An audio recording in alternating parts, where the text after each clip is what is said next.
afternoon, everyone. Good afternoon. Good afternoon. Good afternoon. Thank you all. Thank you, thank you. Thank you, thank you. So let me say, and I love you back. And I love you back.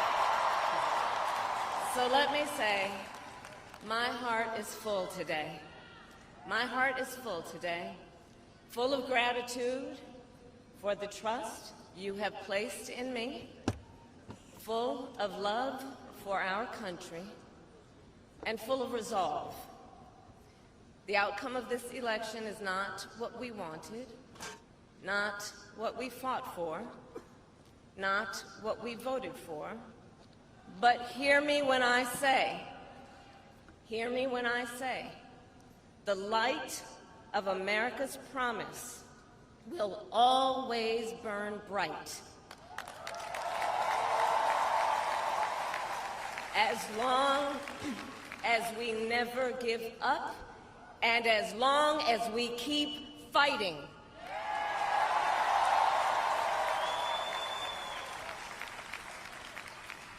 To my beloved Doug and our family, I love you so very much. To President Biden and Dr. Biden, thank you for your faith and support. To Governor Walz and the Walz family, I know your service to our nation will continue. And to my extraordinary team, to the volunteers who gave so much of themselves,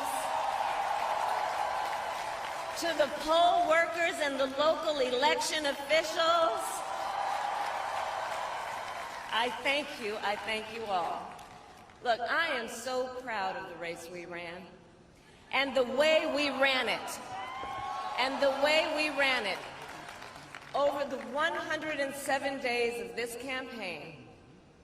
We have been intentional about building community and building coalitions, bringing people together from every walk of life and background, united by love of country with enthusiasm and joy in our fight for America's future. And we did it with the knowledge that we all have so much more in common than what separates us. Now, I know folks are feeling and experiencing a range of emotions right now. I get it. But we must accept the results of this election. Earlier today, I spoke with President-elect Trump and congratulated him on his victory. I also told him that we will help him and his team with their transition, and that we will engage in a peaceful transfer of power.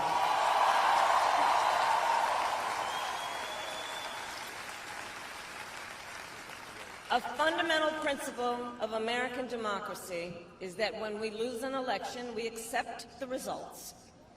That principle, as much as any other, distinguishes democracy from monarchy or tyranny.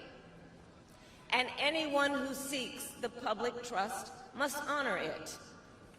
At the same time, in our nation, we owe loyalty not to a president or a party, but to the Constitution of the United States.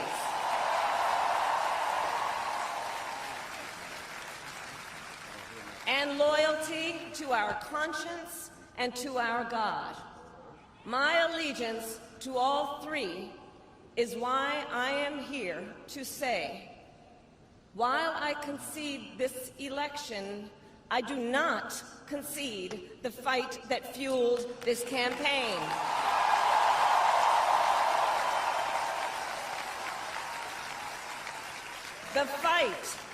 The fight for freedom, for opportunity, for fairness, and the dignity of all people. A fight for the ideals at the heart of our nation. the ideals that reflect America at our best. That is a fight I will never give up.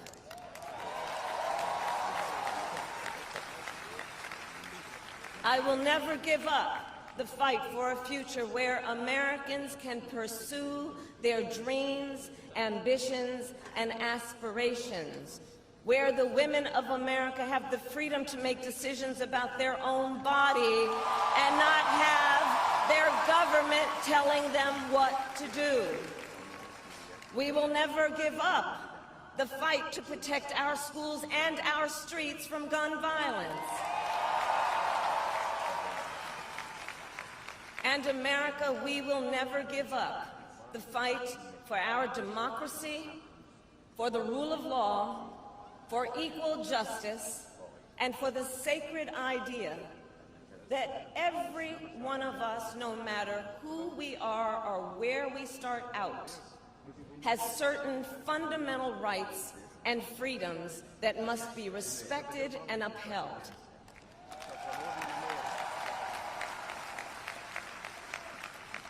And we will continue to wage this fight in the voting booth, in the courts, and in the public square. And we will also wage it in quieter ways, in how we live our lives, by treating one another with kindness and respect, by looking in the face of a stranger and seeing a neighbor, by always using our strength to lift people up, to fight for the dignity that all people deserve.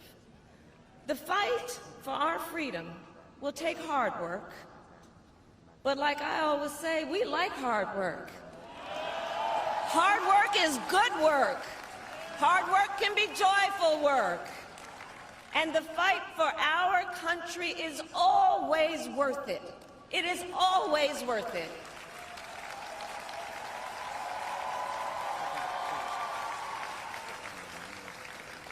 To the young people who are watching, it is, I love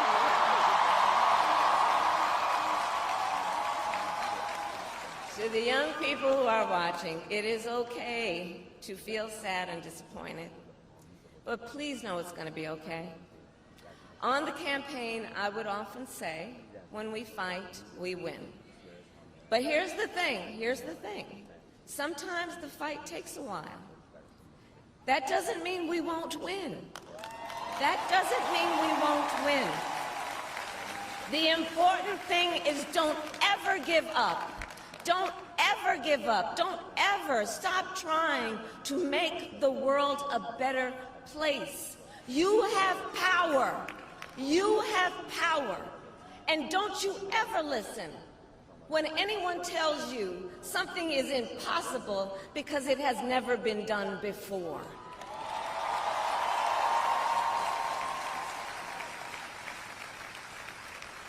You have the capacity to do extraordinary good in the world. And so to everyone who is watching, do not despair. This is not a time to throw up our hands. This is a time to roll up our sleeves. This is a time to organize, to mobilize, and to stay engaged for the sake of freedom and justice and the future that we all know we can build together. Look, many of you know I started out as a prosecutor, and throughout my career I saw people at some of the worst times in their lives. People who had suffered great harm and great pain, and yet found within themselves the strength and the courage and the resolve to take the stand, to take a stand, to fight for justice, to fight for themselves, to fight for others. So let their courage be our inspiration. Let their determination be our charge. And I'll close with this. There's an adage an historian once called a law of history, true of every society across the ages. The adage is, only when it is dark enough can you see the stars.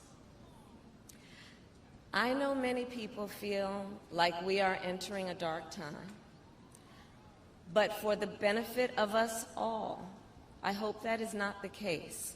But here's the thing, America, if it is, let us fill the sky with the light of a brilliant, brilliant billion of stars. The light of optimism, of faith, of truth, and service.